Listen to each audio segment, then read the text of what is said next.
High high রে, এই গোলামের ঘরে গোলামের লইয়া সারাটা দিন আমি কাম করতে করতে আমার মাঞ্জাটা লইরা গেছে গা। আরে গোলামের ফুট সারাটা দিন হইয়া হইয়া টিভি চায়, কাম করে না, কোনো কাজ করে না, এই গোসল করে না 5টা দিন ধইরা, মার কোনো হেল্প নাই। আল্লাহ আল্লাহ আমার একটু সহায় হয় আল্লাহ, এই পোলাটা লয়ে কই যাম আল্লাহ।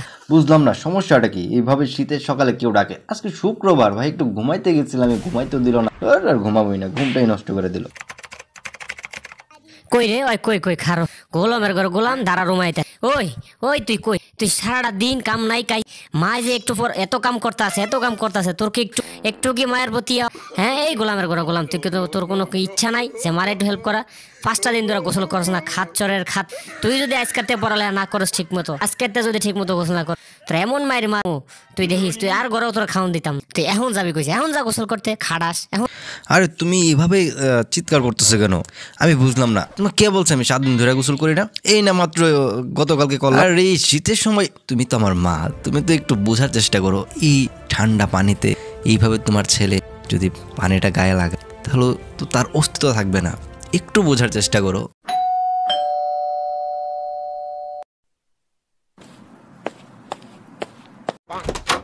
আসসালামু আলাইকুম আন্টি।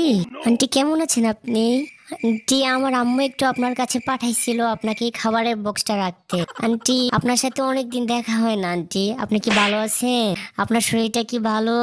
আপনি কি ঠিকঠাক মতো খাওয়া দাওয়া করতেছেন? ওয়ালাইকুম আসসালাম বাবা। ওয়ালাইকুম আসসালাম। হ্যাঁ হ্যাঁ বাবা, বাসায় আসো, অনেকদিন পরে তোমাকে দেখলাম। আসো বাবা, রুমে আসো, তোমার কোনো দেখা সাক্ষাৎ নাই, খোঁজ খবর নাই, রুমে আসো। হ্যাঁ আন্টি, অনেকদিন পরে আপনার রুমে আসলাম। আচ্ছা আন্টি, আপনাকে দেখে অনেক রাগী মনে হচ্ছে, আপনি কেন জানি এত রেগে আছেন? আর আন্টি একটা জিনিস খেয়াল করলাম, রুমে আসার সাথে সাথে না আপনার রুমের মধ্যে কেমন যেন একটা গন্ধ আসতেছে, এটা কোত্থেকে আসতেছে আমি আসলে বুঝতেছি না। হাই হাই বাবা, বইলো না, এই আমার এইডারে লইয়া ই এক ঝামেলায় আছি, এমন খাড়াসের খাড়াস। এটা হইছে এটার বাহের মতন, বাহের মাইরা ঠিক করছি, কিন্তু এটারে মাইরা ঠিক করতে পারলাম না বাবা। এ বিগত 10টা দিন ধরে গোসল করে না, মতো খাড়াস আমি আমার লাইফেও দেখি নাই। এ জের গড় জামাই হিসাবে যাইবো, জীবন ধ্বংস করে লাইবো বাবা। আচ্ছা আন্টি, অনেক কথা হলো তো, আচ্ছা আমি আজকে আসি, অন্য একদিন ইনশাল্লাহ আসবো। আচ্ছা আন্টি আসি তাহলে, আসসালামু আলাইকুম। কাজটা কি হইলো? এটা কি ঠিক হইলো? আমি তোরে পছন্দ করি, আমার মান সম্মান সব নষ্ট করে দিল। কি করলাম? গোসলটাই তো করি না। এটা কি আসলে খুব বড় ধরনের অপরাধ করে ফেললাম? ভালো লাগতেছে না, আমার জ্বালা আর ভালো লাগে না। আমি আর জীবনে গোসল করবো না। কি একটা ঝামেলায় ফেলাইলো। ওই তোর বান্ধবী সবারই গিয়া বল, কেউ আমার লাইফে এখন আর নাই, আমি শেষ। কি হবে জীবনে? এই ওই কই রে, ওই তুই কই রে? গোলামের ঘর গোলা, কোন ধরে তোর আমি কইতেছি গোসল করতে যা। গোসল করতে যাস নাকি লিগা? তুই যা। আমার নাম হচ্ছে মারুফ, আমি করবো গোসল? কোনোদিনও না। এই মারুফকে কেউ গোসল করাতে পারবে না। এই যে পানিটা নিলাম, এই যে ঢালছি, 10 মিনিট থাকবো, শেষ, বের হয়ে যাব। তারপরে গিয়ে বলবো যে গোসল করে ফেলছি। আমার মান সম্মান নষ্ট করছো না, আর আমি গোসলই করবো না কোনোদিন।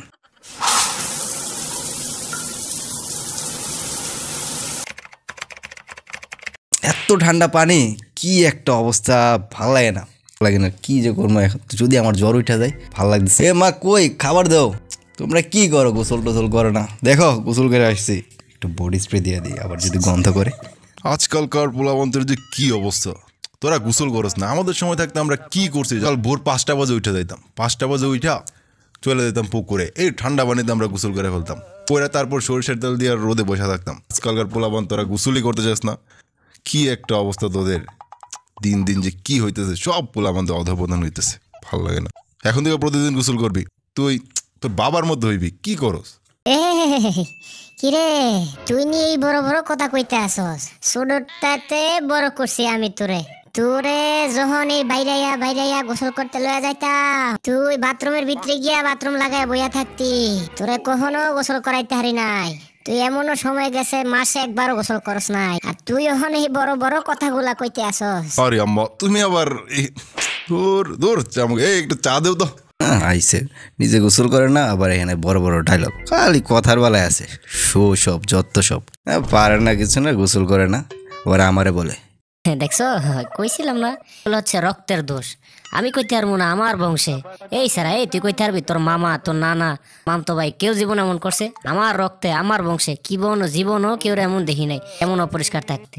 এ তুগো বংশে, তোর বাহের বংশে এই নোংরা, এই অপরিষ্কার এই সব বলে তোর একে রক্তের দোষ।